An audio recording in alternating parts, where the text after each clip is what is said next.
Лето закончилось, отсюда начался штаб. Я закончил в этом году географический факультет МГУ. Все 4 курса отсидел в этих стенах. И теперь, как видите, я в зеленом галстуке. Это не потому, что я пионер от партии зеленых, это потому, что я только что спас свят от демографов. И я поступил в высшую школу экономики на направлении демография. Вот. И, соответственно, теперь я официально посвящен в демограф. Вот. И, соответственно, хотелось бы вам просто рассказать про то, что мне интересно, и про то, что я считаю важно, но у многих людей есть какие-то стереотипы, недопонимания, про тему демографии. Вот у нас любят как бы из каждого утюга говорить о проблемах, но многие люди, из-за того, что вот получается вот эта фрагментарная информация, у многих как бы искажения о целых масштабах проблемы. Биологи изучают людей, но они как-то более в разрезе изучают, чем демографы. Демографы больше на общество смотрят. Вот. И давайте просто, мне интересно рассказать про актуальные сейчас тренды и темы в демографии. Например, вот сейчас любят говорить о снижении рождаемости. С чего начинать, если не с рождаемости? Все мы с этого когда-то начали. Вот. И важно понимать, мне кажется, что это как бы глобальная проблема. Вот у многих есть установка, которая вот еще в десятых нулевых постоянно об этом говорили, что это как бы проблема есть, но вот где сейчас снижается рождаемость? Кто может сказать? А вы знаете, что эта проблема, она как бы затрагивает развивающие страны? И сейчас в Чили, Чили развитая, но вот есть, или близко. В общем, есть страны, которые вот мы еще привыкли считать развивающимися. Например, это многие мусульманские страны. Вот, например, для многих будет удивлением, что сейчас коэффициент рождаемости, то есть среднее ожидаемое количество детей на женщину, в Турции, в Малайзии, в Азербайджане и в Иране примерно на таком же уровне, как в России или в США. То есть многие думают, что в этих странах, потому что они южные, мусульманские или еще почему-то, о них мало знаем, что там как бы у них этой проблемы нет, но на самом деле эта проблема, она как бы затрагивает уже более глобально. То есть Юго-Восточная Азия, Восточная Азия, Латинская Америка, то есть, допустим, Мексика, Таиланд. Вот в Таиланде там, например, рожают в 2 раза меньше, чем нужно для воспроизводства населения. И несмотря на то, что именно сама убыль населения во многих странах еще не началась, потому что для этого нужно пройти десятилетия, потому что пока вот у нас уровень рождаемости опустится ниже, по инерции население будет еще расти. Но как только вот население начнет стареть, оно будет депопуляция. И сейчас в состоянии депопуляции, это когда у нас наблюдается естественная убыль, то есть у нас смертность превышает рождаемость, находятся почти все страны Европы. Даже Франция в этом году, которая была известна своей высокой рождаемостью, в этом году ожидается, что в ней будет естественная убыль, то есть смертность превысит рождаемость. И многие страны компенсируют это с помощью миграции. То есть в Европе сейчас в целом и в многих странах англоязычного мира, Канада, Австралия, США сейчас наблюдаются или наблюдали за последние 5 лет рекордные темпы миграции. Вот. Но с миграцией тоже есть проблемы. Многие как бы местные люди против, что к ним приезжают какие-то чужаки, вот, и поэтому возникают какие-то протесты, политическое недовольство. Вот, и поэтому остается вопрос, как бы, что еще делать, потому что многие меры, которые принимаются для повышения рождаемости, они не сильно эффективны, не могут как бы в корне изменить ситуацию. Но вот из эффективных мер, например, есть материнский капитал, но в России оно ощущается не очень эффективно, потому что вот до 2017 года у нас была более эффективная политика, когда давали материнский капитал за 2-го ребенка, сейчас это задвинули на 1-го ребенка, соответственно, это не такая эффективная мера, и поэтому у нас в России последние годы не наблюдается улучшений, несмотря на то, что денег до сих пор выделяется много. И о том как бы много говорят, и часто даже принимают популистские меры, но какого-то реального влияния, то, что там будет выплата 100 000 рублей школьницам в Калужской области, может кто-то слышал такую новость? Вот, как бы популистски эта мера может в какой-то гениальной голове чиновника, который разбирается в демографии, может и звучит логично, но на самом деле такие меры, они лишь слова. Вот. Но даже вот в богатых странах, где мы приняли что-то, где мы считаем, что все хорошо, например, вот в какой стране все хорошо, мы считаем? То есть, например, это страны в России все хорошо. Все хорошо, может быть, во многих аспектах, но, к сожалению, не с демографией. Вот, потому что у нас естественная убыль, у нас количество смертей превышает количество рождений на 500 000 уже. То есть у нас в год рождается 1 800 000 человек, а убыль у нас 1 200 000. А какое, кстати, население России? Кто из вас знает? 146.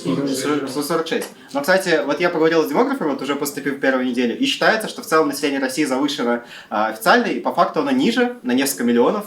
Вот. Об этом как бы не говорят официальные источники, вот. Но многие демографы, которые проводили исследования, считается, что во многих городах, во многих республиках, например, вот в республике Ингушетия считается, что население, которое написано в интернете и говорит Росстат, оно на 30% выше, чем есть на самом деле. И такое можно заметить по многим городам. также у нас вопрос с миграционным учетом. То есть у нас пишется, что людей приезжает за последние 1,5 года больше, при этом государство ведет, ну то есть многие на уровне субъекта ведут антимиграционную политику. Как бы вопрос, несмотря на то, что как бы по идее должно быть сложнее приехать, по статистике у нас наоборот говорится, что больше. Еще в целом у нас проблемы со статистикой, что вот закрыли учет многих данных, и сейчас уже в целом намного сложнее делать выводы по России. Если до этого хотя бы мы знали, что у нас данные неточные, сейчас может быть такая ситуация, что данных многих не будет вообще, и вообще сложно будет делать выводы. Но примерные как бы тренды понятны. Вот, это что касается России. Ну, к сожалению, есть такие проблемы. Ну, как бы стоит тоже понимать глобальную ситуацию. Что вот такая ситуация, как в России, это не только вот потому, что у нас есть какие-то проблемы. Как бы в Европе похожая ситуация, то есть во многих странах население растет только за счет миграции. Вот, ну просто на повышение. Но в России тоже у нас как бы население у нас уменьшается, но не такими темпами, потому что у нас есть миграционный прирост большой. Вот. И, ну, опять же, стоит понять, что это проблема глобальная. Еще интересные тренды с ожидаемой продолжительностью жизни. Например, вот для многих тоже открытие. Вот говорят, что в Советском Союзе была хорошая медицина. Например, если мы смотрим на статистику, то у нас в 60-м году люди жили в среднем дольше, чем в начале 80-х. То есть вот за 20 лет у нас, несмотря на то, что был медицинский прогресс, как бы люди от этого жить дольше не стали. И считается, что вот основная причина, и вообще в России до сих пор низкая продолжительность жизни, считается основная проблема этому – это алкоголизация населения, и в целом как бы затупление вредными привычками. Вот, поэтому если хотите жить долго, то не пейте алкоголь, по статистике это прям очень плохо. Но также вредные привычки, как курение, наркомания, также смерть от насилия тоже вот, ну, не очень хорошо влияет. Вот, поэтому... Да, это как бы печально, вот, но и по сути вот все улучшение за последние там 50 лет у нас вот только за последние 20 лет выросла ожидаемая продолжительность жизни. Но сейчас она на таком же уровне, как на уровне 2019 года. То есть опять же у нас по статистике не какие-то сильные улучшения в этом плане. Какая сейчас средняя продолжительность возраста? Средний, по-моему, 73 для мужчин и женщин, а еще, чем в России примечательно, у нас разница между продолжительностью мужчин и женщин 9 лет. А это одна из самых больших разниц в мире. Биологически женщины живут дольше, чем мужчины, это факт во всех странах. Там примерно 3-4 года разница в среднем, но в России эта разница 9. Считается, что это как раз из-за в основном вредных привычек, из-за того, что много пьют крепкого алкоголя, из-за этого сильно страдают в основном мужчины, хотя женщины пьют, но не так много. Как и во всем мире, нужно учитывать локальную специфику, потому что есть места, где реально наблюдается проблема перенаселения. Ну, как бы в Каире и Маниле люди вряд ли скажут, что у них не хватает людей. Потому что там, ну, буквально очень высокая плотность населения, и от этого как бы страдают конкретные места. Ну, Джакарта, например. Остров Ява в Индонезии, там живет больше людей, чем в целом во всей России.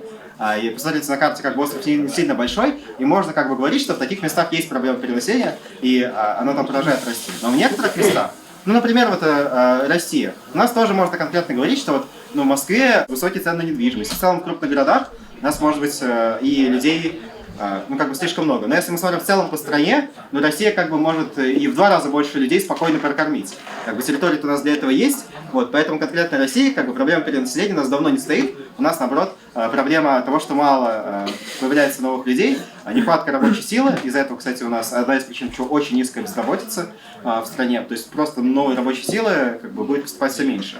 И из-за этого как проблема старения населения, как бы пенсионная нагрузка будет возрастать, пенсионный возраст уже повысили, многие недовольны, либо придется его еще раз повышать, либо, то есть это вполне возможно, что у нас пенсионный возраст будет еще выше, если вообще пенсионная система сохранится.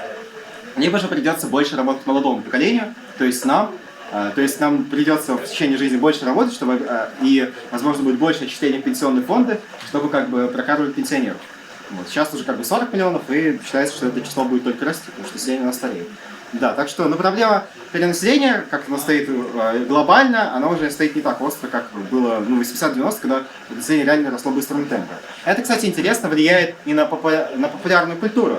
Смотрите, если мы посмотрим просто на многие фильмы, на многие книги 20 века, многие из них на самом деле, естественно, связаны с демографией, с темой перенаселения. Это либо антиутопия. Может, кто-то смотрел фильм «Зеленый Солон», где там в 2022 году в Нью-Йорке людей так много, что все спят друг на друге, буквально.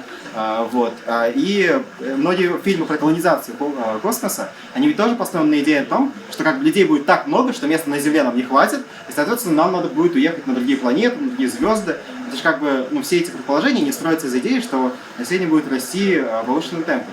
Сейчас же у нас проблема, ну, во многих развитых странах стоит абсолютно иначе. У нас будет просто нехватка людей. Допустим, возьмем Южную Корею. В Сеуле сейчас марка рождаемости 0,5. И это значит, что каждое поколение у нас будет четверть следующего. То есть, допустим, да даже зачем так далеко? Допустим, возьмем Москву.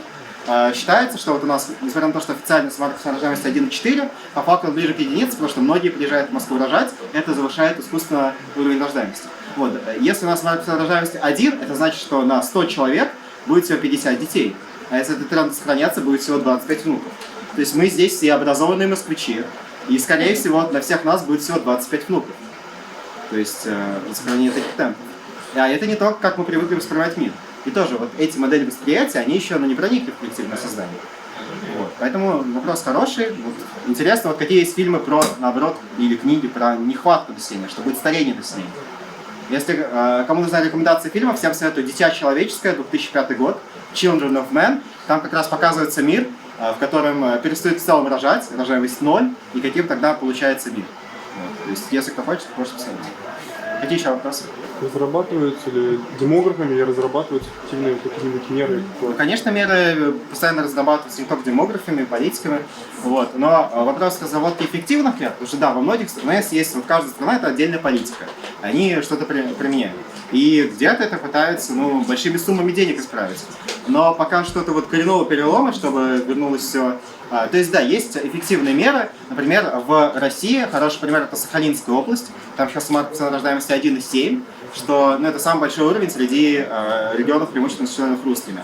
Вот. А это потому, что у них эффективная политика материнского капитала, если не ошибаюсь, там платят десятки тысяч в месяц для тех, у кого второй ребенок и дальше, и поэтому у них рождаемость она повыше. То есть есть эффективные меры, но вопрос в том, что для того, чтобы имплементировать их на огромном масштабе, нужны очень много денег, которых нет.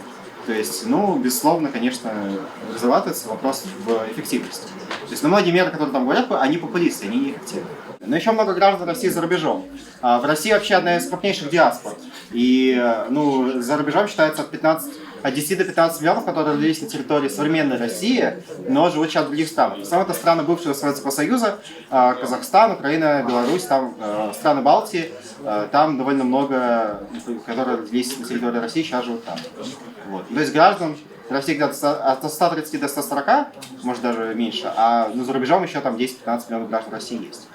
Вот. Русских считается в мире 130 миллионов, татар в районе 5 миллионов. Какие еще вопросы? Вот такой вопрос. Есть ли в России проблемы с детской смертностью? Это как раз один из немногих поводов для оптимизма в российской демографии, потому что за последние, по сути, за последние 100 лет младенческая смертность снижается, и снижается постоянно. И вот основное увеличение прожитой жизни, это вот как раз связано с уменьшением младенческой смертности. То есть вот 60-го года, если мы смотрим, то у нас прожитой жизни сильно выросла, но вот тогда еще была больше младенческая смертность. И до сих пор поражается, то есть с каждым годом она уменьшается. Вот, поэтому в этом аспекте Россия приближается к уровню самых развитых стран. Вот. У них тоже, конечно, она продолжает снижаться. Но в целом глобальный феномен, что у нас исторически считается, что 48% людей не доживали до возраста 15 лет. И это было вплоть до 20 века, то есть еще в 18 веке в Европе, во время периода Возрождения, то есть в новое время, все равно младенческая смертность была в районе 48%.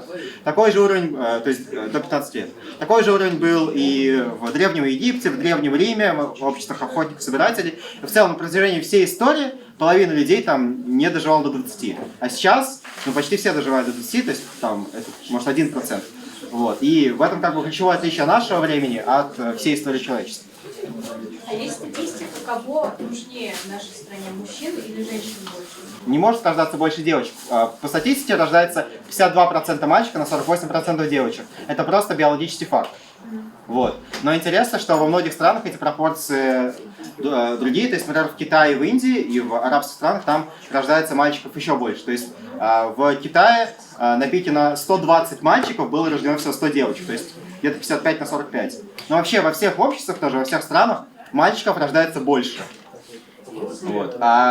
Но в стране у нас пропорции, у нас 46% это мужчины и 54% это женщины. Потому что у нас, как я уже говорил, 9 лет разницы между прожиточной жизнью мужчин и женщин.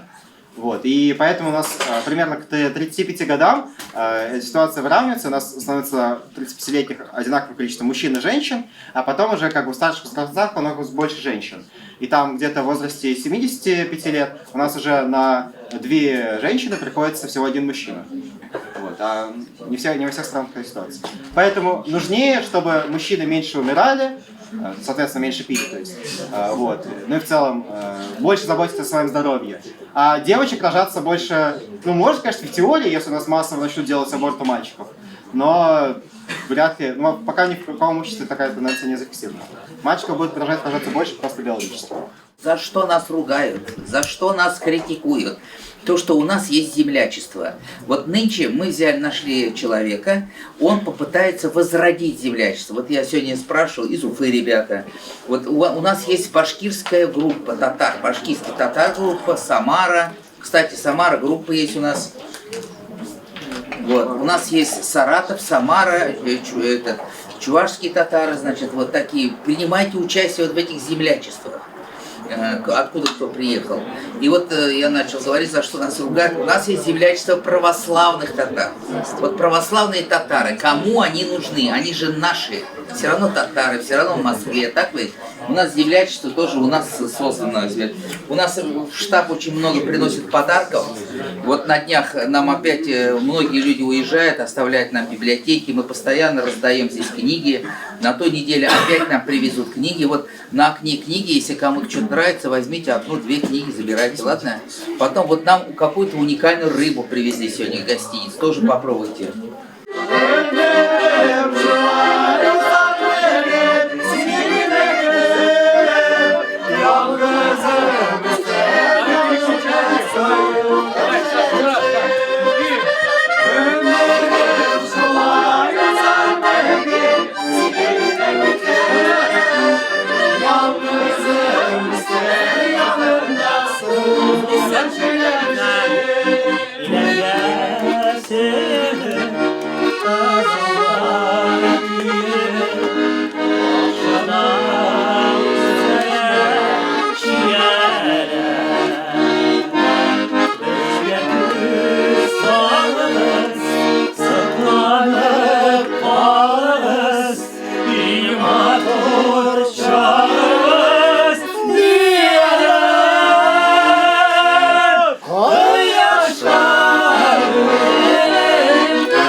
Sister,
Look back and watch me smack it. I love my flow, smack it. Give me some more, smack it. Till you get sore, smack it. Oh, smack it. I love my flow, smack it. Give me some more, smack it. Till you get sore, smack it.